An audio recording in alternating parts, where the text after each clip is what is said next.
Well, I was telling my team, I've only coached in 3 playoff games, but that felt like a grinded out playoff type game. Nothing came easy. I thought that Washington was incredibly scrappy, obviously undersized a lot of the game, really went small and played powers at the 4.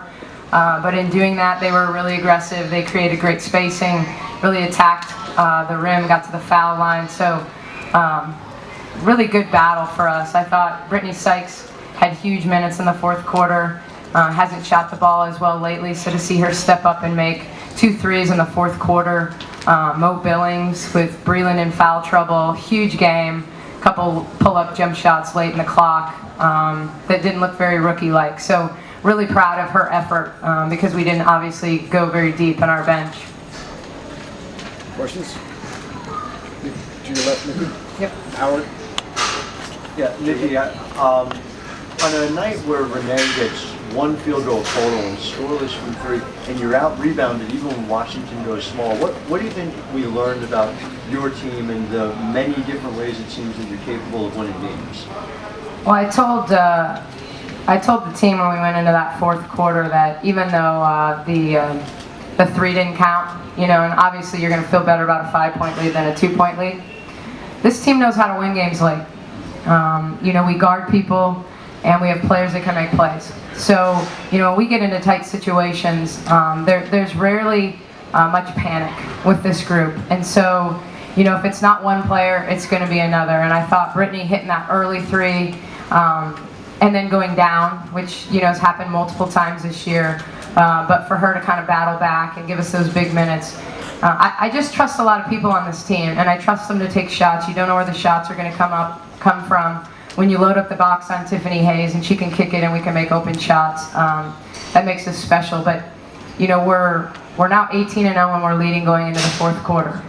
So we know that when it comes to win time, that we know that's us. We not that we've never battled from behind, but we know when we take a lead into the 4th quarter that we know how to grind it out. And so this looked like our first 17 games, to be honest with you.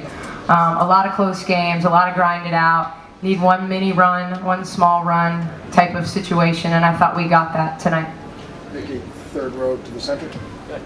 Nicki, you guys have set a high bar defensively. How would you evaluate your game defensively tonight? I thought our first shot defense was really good. I thought we gapped pretty well, especially when you don't when you game plan for a team expecting Deladon to play. And then you get a little bit different lineup, and then they even went small, and not a lineup that they're used to playing. So a lot of actions that we haven't really prepared for. So it goes back to what's your base, how are you going to guard ball screens, how are you going to guard pin downs, and so I just trust our defense. I thought there were times we got the rebound and got it taken out of our hands and things like that, but our first shot defense was really good. We've just got to clean it up on the glass. Coach, front row to your left.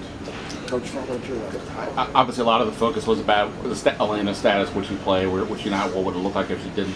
You guys went through this several weeks ago, obviously, without Angel. So did it sort of feel on some level like they're learning what to do, and you guys have obviously been going through this for a few weeks? Yeah, sure. I mean, early in the season, they lost Deladon for 3 games on that West Coast swing, but Sanders wasn't playing like she is now. She's playing incredible.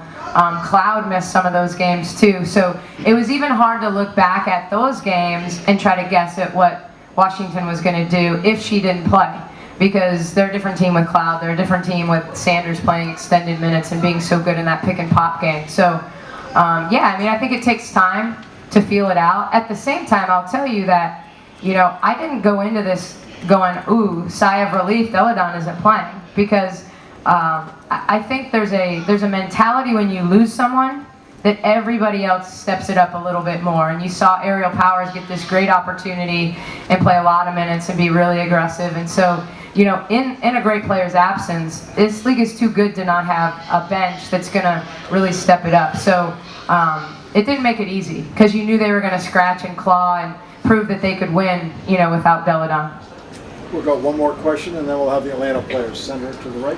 Coach, you guys led the battle in the paint 34-30. Did the absence of Deladon make it easier for your interior offense? I think to some degree, sure. I mean, especially because, they played, the 4-guard lineup a lot. But I thought they scrapped and clawed, and Atkins was in there taking charges, and they were getting knockdowns on the steals. So yeah, I mean, I'm sure it did. But we're a pretty good paint team anyway, so we're always going to play through the paint. We just don't do it the same way as everybody else. We're not a low post, throw it necessarily into the low post. We're going to get the ball to the paint on a roll, on a drive, on a pass, so we're going to get the ball to the paint. We just don't do it in a traditional low post kind of setting. Coach, thank you. All right, thanks guys.